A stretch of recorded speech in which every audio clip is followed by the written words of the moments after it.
How to my day long videos on Messenger. Hey everyone, welcome back to another tutorial video. In today's video, I'll show you how you can add long videos on your story. So to do that, first of all, open the Messenger app and then simply tap on the option people. Now as you can see, these are all of the story all the people have posted.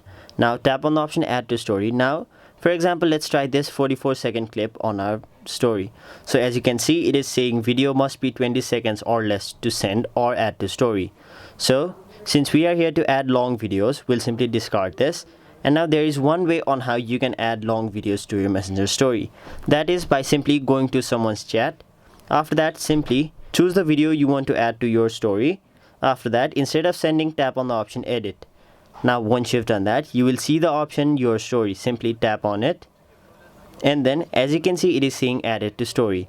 So that is basically how you add a long video to your my day or your story. That was it for this video. Hope this video was helpful to you guys, and if it was, make sure you like this video and subscribe to our channel so that you don't miss out on further videos such as these.